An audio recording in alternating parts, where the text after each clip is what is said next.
Hey, welcome in. I'm Kat, this is Fate and Flame, and today I'm going to be sharing about how to call back your energy. So if you are new, welcome, I'm glad to have you, and if you're returning, I am so glad to see you again.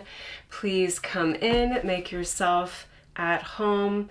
So today in this video, we're going to be covering a couple of things in terms of how to call back your energy. We're also going to be talking about what it actually means to call back your energy, some signs that it's time to call back your energy, and how energy can leave us to begin with, and finally, how to actually call back your energy and keep it with you so that you are sovereign in your energy and you get to say what happens to your energy. So those are the things we're going to be covering today. And I'm going to be speaking about energy in terms of an energy work perspective. I am a Reiki master, and so this is some stuff that I've learned in my professional career as a Reiki master, also things that I have learned in different Reiki trainings, as well as things that I've learned during my initiation as a priestess. So it's all energy work related today, and so that's how I'm going to be approaching this subject. So also, everything that I'm sharing today, it took me personally years to learn, so you don't have to wait years to learn it. I'm going to share with you what I know today.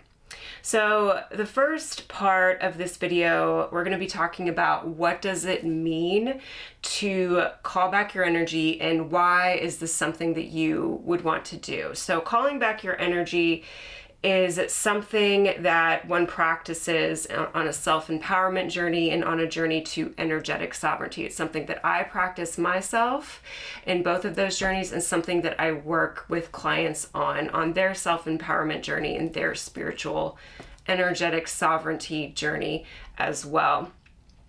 Now, the phrase calling back your energy, that implies that your energy might be elsewhere, right? Other than with you, because there's a need to call it back to you. So basically, what happens with this is sometimes we end up spending our energy in other areas, in places that may not serve us, on things that are not aligned with our highest good. And at a certain point, we become cognizant that, hey, I've spent a lot of energy over here on this thing, but this doesn't feel aligned, or I don't want this cycle to keep repeating, so what do I do about that? And one of the things that you can do about that is call your energy back. And, we all do that. We all end up, sooner or later, using our energy in a way that isn't aligned with our highest good, or in a way that doesn't actually serve us.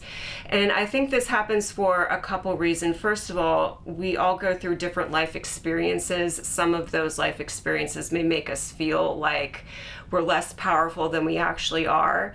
And also, just being a general human growing up in the world at large and in society, we're kind of programmed to believe that life is random and life is chaotic, and we're just kind of at the mercy of whatever random thing happens to us, and there's only so much that we can do to influence the energy and to say what happens to us and control things more or less. But I found that we're actually a lot more powerful than what most of us are taught that we are, and a lot of us are more powerful than what we even give ourselves credit for. We all are. So calling back your energy is the act of reclaiming sovereignty over your energy. And it's essentially putting up a boundary with yourself and with others and saying, no, I'm not going to be spending my energy on this thing over here or on this thing over here. Those things are not aligned with me. So I'm going to change how I'm doing things so that my energy is being spent on the things that I want it to be spent on, and I'm using my energy in a way that is aligned with me and my life path and how I want things to go for me. So Calling back your energy is how you create energetic sovereignty. And basically what that means is that your energy is yours and yours alone, and you get to say what happens to it. And you're the only one that gets to decide what happens to it. So in terms of me talking about your energy, what I'm referring to is the energy that makes you you.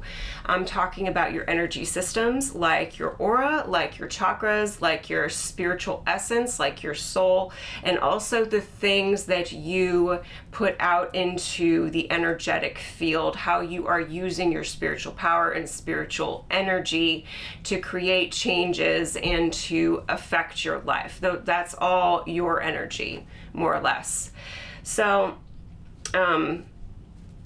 we'll talk a little bit more about creating energetic effects later on in the video, and we'll get deeper into that. But let's talk about some signs that it might be time to call your energy back to you. So, like I mentioned before, if you're feeling like you're powerless, if you're feeling like you're stuck in a cycle and that you can't change it, you're stuck in a situation that you really don't want to be in, but you feel like you keep trying to change it, but it's just not panning out, or like you actually can't do anything to change it, or, feeling trapped by external circumstances, that's a sign that it's time to call back your energy. Another sign is that you might be experiencing signs that your energy is not entirely your own. And this includes picking up energy that doesn't belong to you, like other people's stuff in your energy. Empaths get that a lot, but we all pick up on that stuff, whether we're conscious of it or not. So an example of this would be, for instance, you go to work and you're doing fine, but your coworker's in a bad mood and they're angry. And by the time you get home, you're in a bad mood, you're angry, you crash out, you have to take a nap, or you have to deal with those emotions, even though everything was fine with you, and there's no real reason for you to be feeling that way. That's a sign that you picked up on some energy that is outside of you, and it created some energetic change within your energy field. So check out my video on how to protect yourself from negative energy if that's happening to you a lot, and that should help you. Another sign of other people's stuff being in your energy would be like you're feeling overwhelmed, like constantly, like you're sluggish and kind of bogged down, and also feeling like your energy, or you, like you're being invaded, like even if you're completely alone, like even if you're at home watching TV, doing laundry, minding your own business, and you're feeling that way. It can also be when you become wrapped up in worries about another person, like specifically worried about interactions with them, or having like these fake scenarios in your head of different unpleasant interactions with different people, or maybe one specific person. Now, there is a difference between that and social anxiety. However, I have found that sometimes social anxiety can be at least partially energy related. I'm not a mental health professional or a doctor, as I've said before, but I find that if you address the energy part of things, there is a benefit in addition to doing what you need to do as far as Western medicine goes. Another sign would be feeling like you are not in charge of what happens to you, what happens to your energy, or like your energy isn't yours, or like outside circumstances or people have more control over what happens to you, what happens to your energy, what happens in your life. So those are all signs that it's time to call back your energy.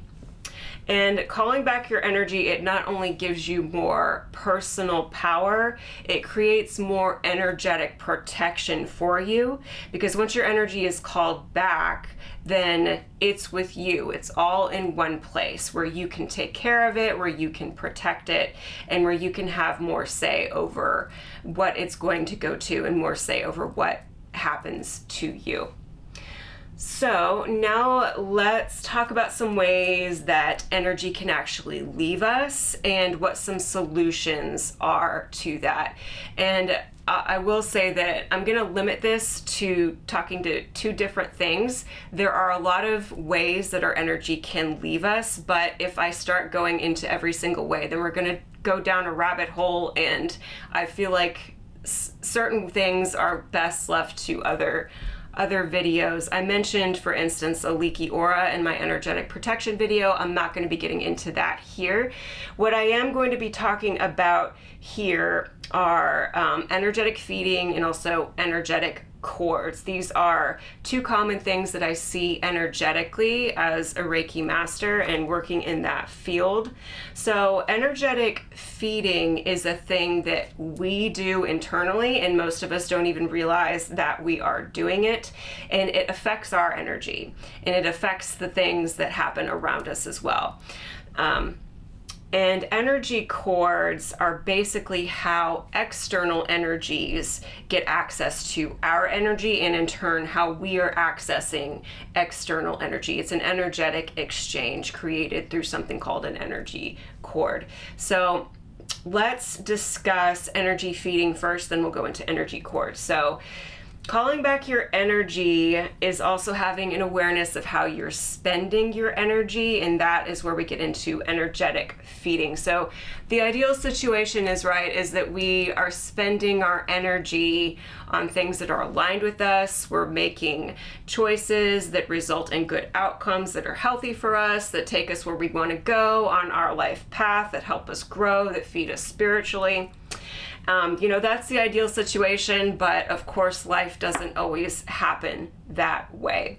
So energy feeding is more or less energy spending. And what we spend our energy on creates a situation that's being fed by our energy, basically. So you can kind of think of energy feeding and energy spending like a currency, like you're spending money. So, let's say we take our energetic money currency and we go to the store, right? And we go to the counter and we are saying, here's my energetic currency, right? And I'm really angry about that thing that happened to me at work today, and I can't believe what my boss did and then what my coworker did, and they're just making me so mad. I think they want me to quit.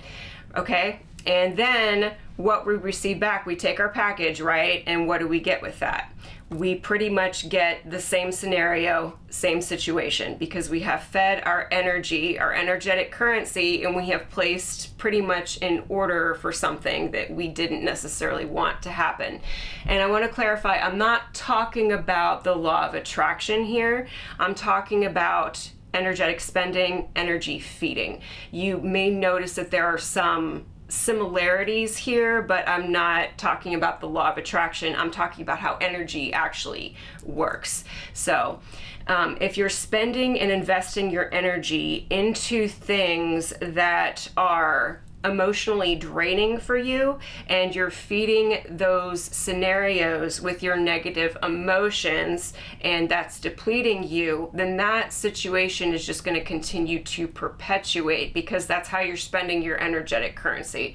Now, I'm sharing this with you, for empowerment reasons, because once we're aware that we're spending our energetic currency in a certain way, and maybe we're not getting the order from the energy counter that we want, okay, that's a chance for us to do something different with it. It's not about self-blame. It's not about self-shame. So just let all of that go. This is about empowerment and awareness of how we're spending our energy. And we all do this without even realizing that we're doing it. So we get mixed good and bad things when we spend our energetic currency, and we may not always understand why. So having more of an awareness of what situations we are feeding with our energy and how we're feeding them with our energy is how we have more control on what happens and how our life goes, basically. How we are empowered in our life, or how we are kind of throwing our energy at something and becoming disempowered through circumstances that we don't want to experience anymore, without realizing that we're putting our energy out somewhere that isn't serving us. So there is some accountability involved with this, but like I said, it's all about empowerment and being aware so that something different can happen.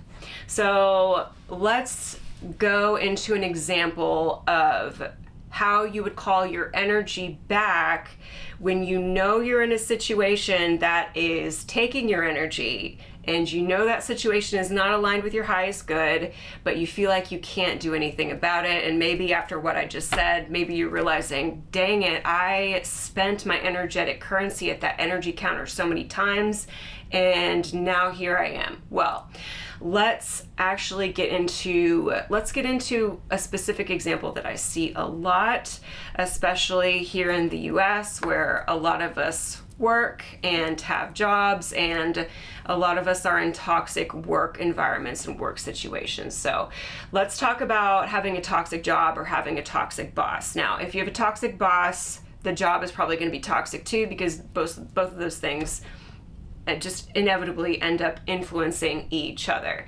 This is a common situation where we end up feeding the negativity and becoming trapped in it.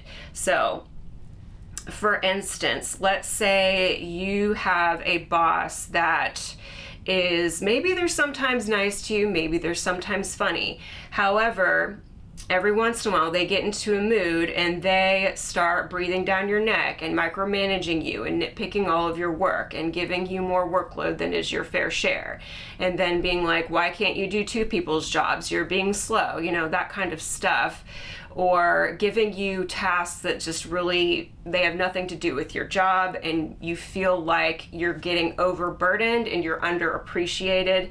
And obviously the natural reaction would be to be angry about it, right? To be frustrated, to feel like you're being treated unfairly, and all of those things are valid. This is where this differs from the law of attraction, because I think it's important to acknowledge and validate your own feelings. Yes, I feel this way, and I have every right to be mad. I have every right to feel like I'm not being appreciated, and no, that isn't fair. So acknowledge those feelings. Don't spiritually bypass yourself and think, well, if I feel something negative, then I'm going to get something negative, so I can't even feel my own negative feelings. Don't go down that path, because when we spiritually bypass ourselves like that, we end up creating internal energetic issues. So that's a different story. The whole point is to validate your own feelings, and then to create an outlet for those feelings, because what we want to do is, go to the boss and tell them how we feel and what for, but we can't do that if we need the job. So we have to create an outlet where that energy can go, at least partially, right? So you can do whatever you want with that energy so that it diffuses your emotions, and so your emotions are still being validated in that situation. For instance, you can do arts and crafts, you can exercise if you feel up to that, you can journal, you can channel it into something that is creative. I would say that you can vent to a friend. I think that venting does have a place, but there is a certain point where venting can become an energetic feeding situation where you're dumping and you don't end up actually feeling better after it. And then sometimes when we're venting and the other person really isn't in the energetic place to receive that and help you transmute it, help you work through it, then that person can kind of get bogged down with energy. So I think it's important to ask permission before we vent to people. And if you have a really good friend that you can vent to, or someone in your life that you can, then you're lucky. And if not, then a journal is always there for you. You can always take it to your altar, take it into your prayers, do something like that. You can also go outside, and talk to the trees. I know some people that do that, and that works too. So where did I leave off here? So finding a healthy release, right? So when you find that healthy release and you start doing that, then what happens is you're going to start to get a little bit more energetic space in your energy field. A little bit more clarity will come along with that. And then you can ask yourself, what are the things in this situation, in this dynamic, for instance, toxic work environment? What are the things that I can control here?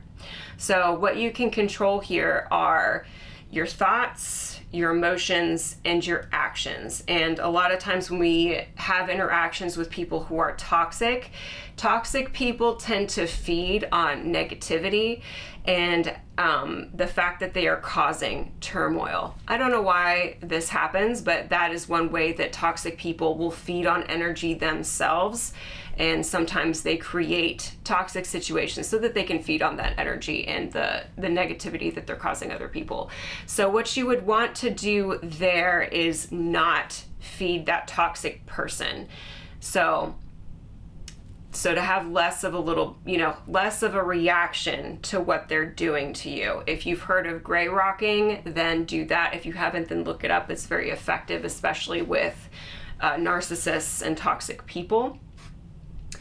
And then also ask yourself, how am I feeding this situation in a way that doesn't serve me? And then once you figure that out, then change it around, start to do something else. So for instance, if you are in the toxic boss situation and when you're at work and you're mad, and you're just hurling all your anger like towards the person who's making you mad, that would be feeding that person, that would be feeding that situation, right? It's a natural reaction, like I said, but nevertheless, the energy feeding is happening, okay?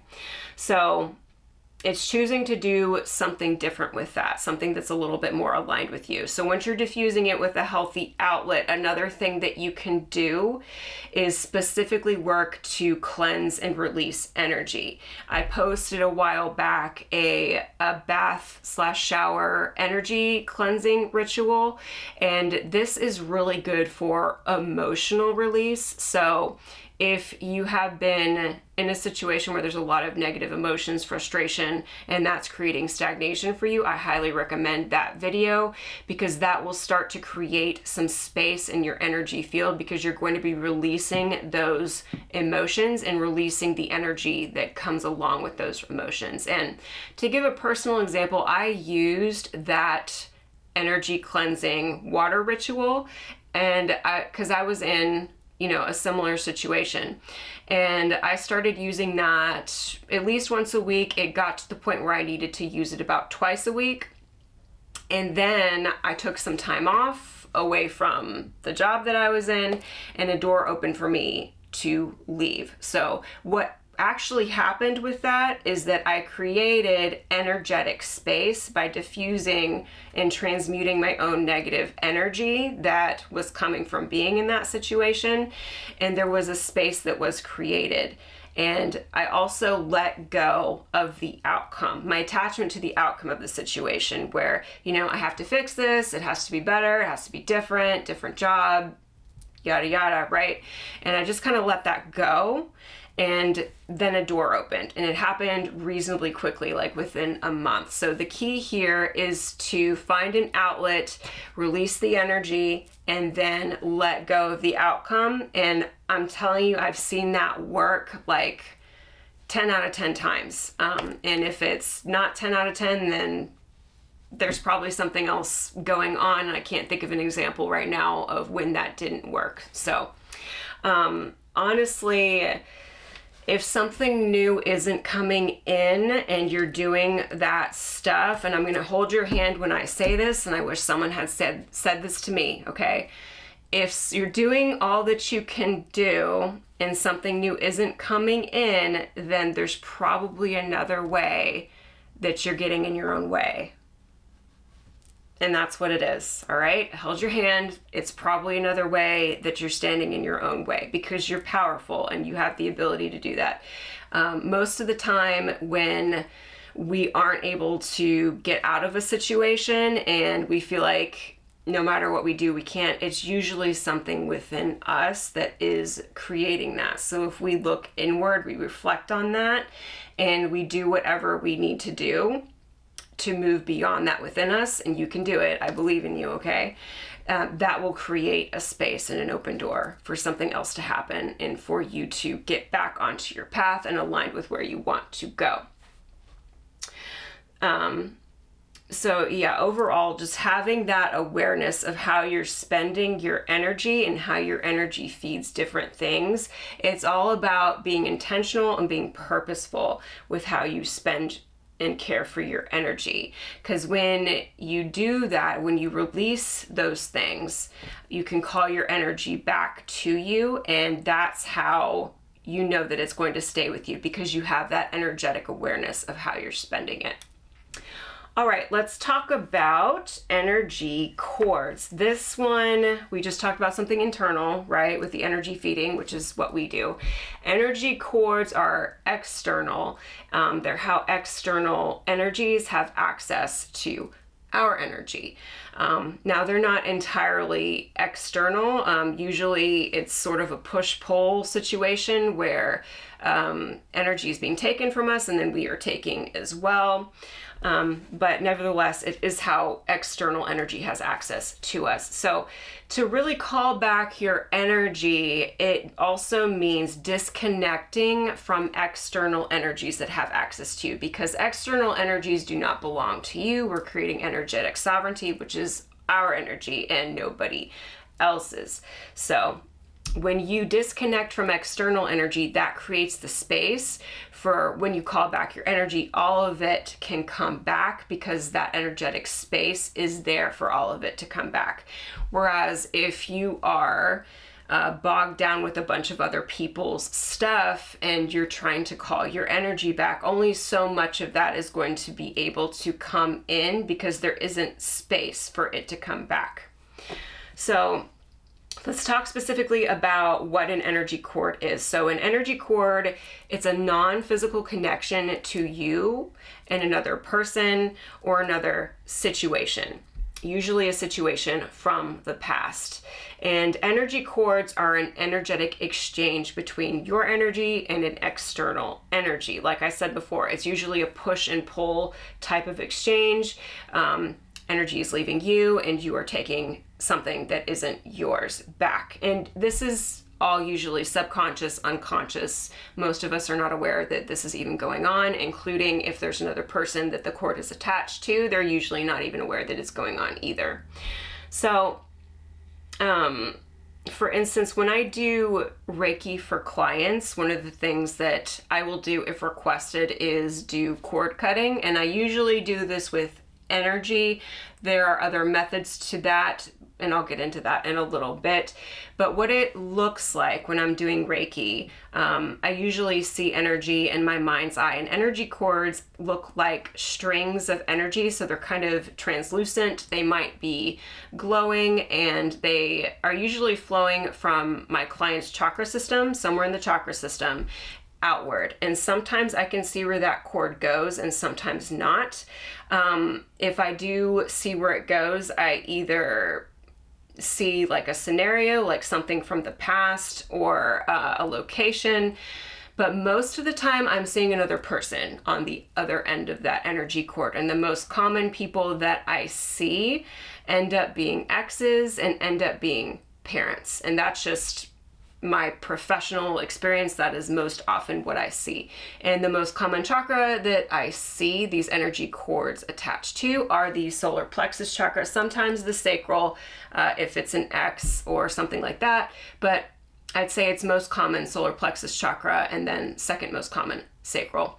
But if I see something in the sacral, 9 times out of 10, there will also be cords in the solar plexus too. So it makes sense that energy cords would be connected to the solar plexus because the solar plexus is our energy center. It's where we get our personal power, our confidence, our ambition, our sense of drive, and our sense of self. So there's a lot of fire energy right here.